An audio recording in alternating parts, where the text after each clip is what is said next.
for our 5th visit. Our subject is a pleasing personality. Your personality determines whether people are attracted to you or shy away from you.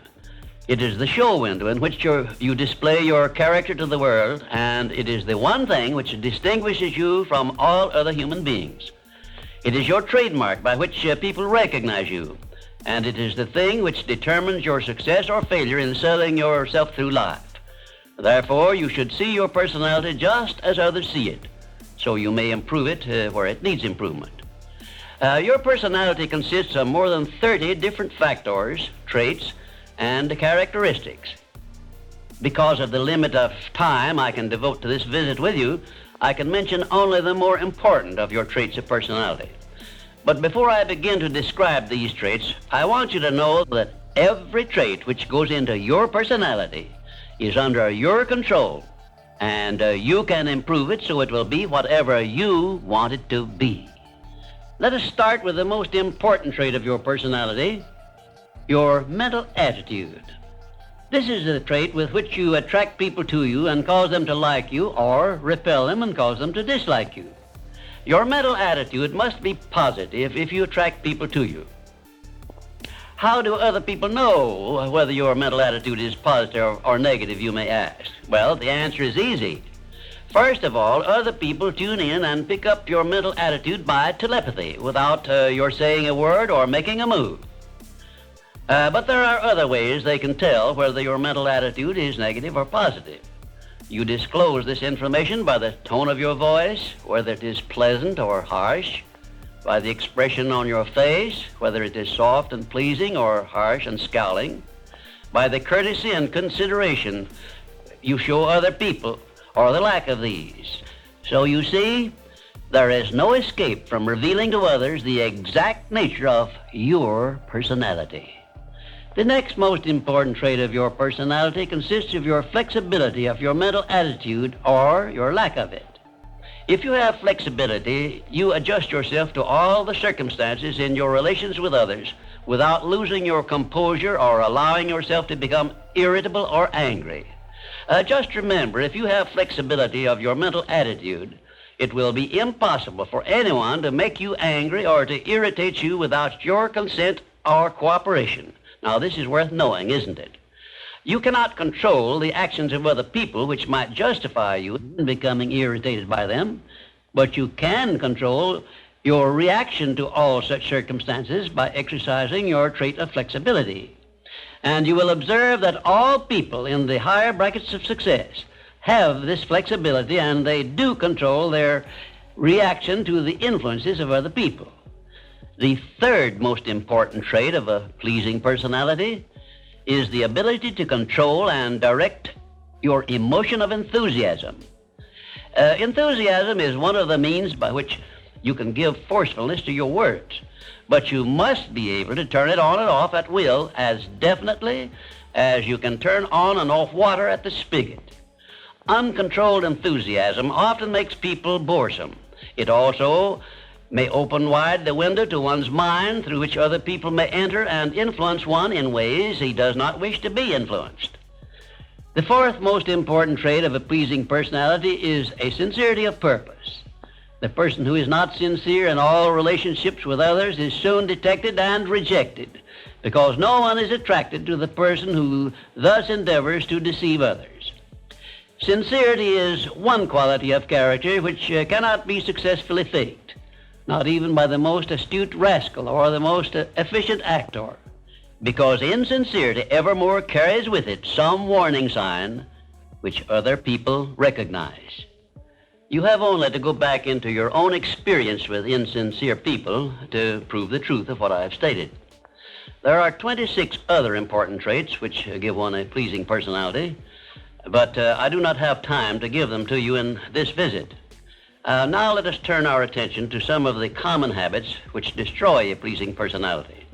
Please check yourself as I describe these negative habits, and you may make discoveries about yourself sufficient to enable you to rebuild your entire personality so it will become a master salesman in your behalf. 1. One of the most destructive habits which make one's personality objectionable is that of breaking in and running away with the conversation when others are speaking. And 2, sarcasm, expressed by insinuations and wisecracks which are not so wise, is near the head of the list of habits which give one a negative personality. And 3rd, vanity expressed by either words or actions is sure to make one unpopular.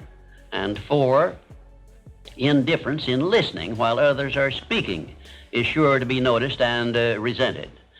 It is more profitable to be a good listener than it is to be a good talker, because one is always apt to learn something while listening to others, but never learns anything from hearing himself talk. 5, the attempt to flatter where flattery is obviously not deserved will bring quick resentment from others. Also, it will put them on notice, if they are wise, that the flatterer wants something he perhaps should not get.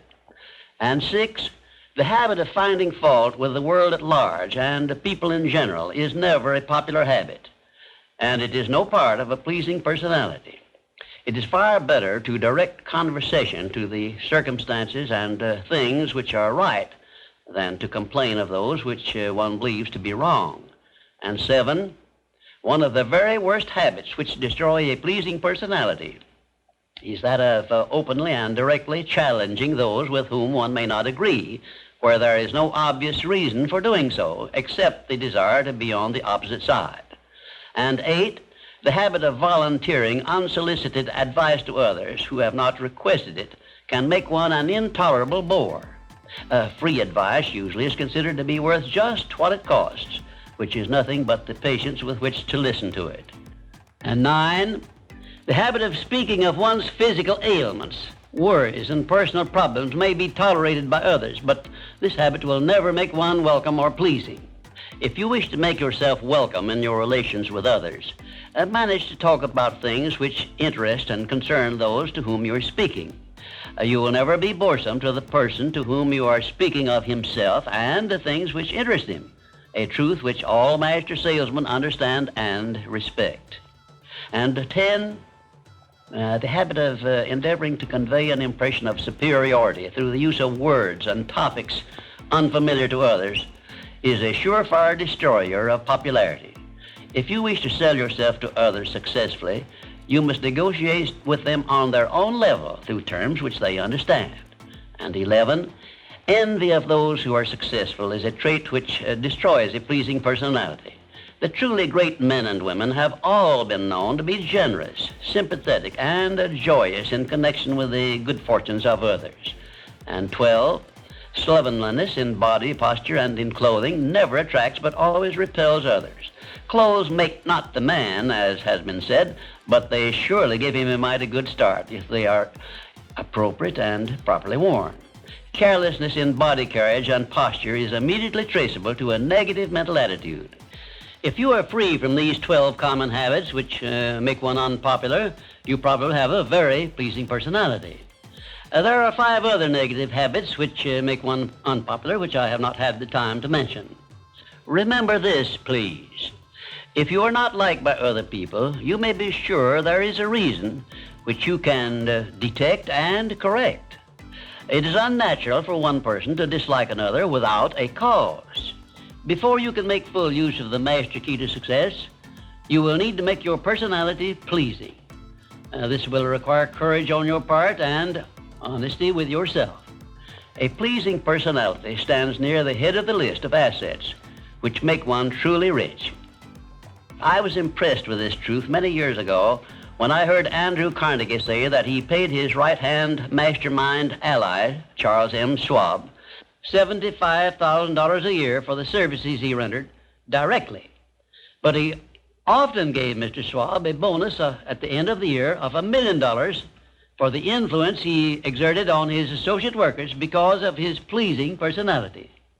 You see, therefore, Andrew Carnegie, who has been said to have been the greatest judge of men this nation has ever known, placed a value on a pleasing personality of more than 10 times as much as he valued the personal services of his right-hand man.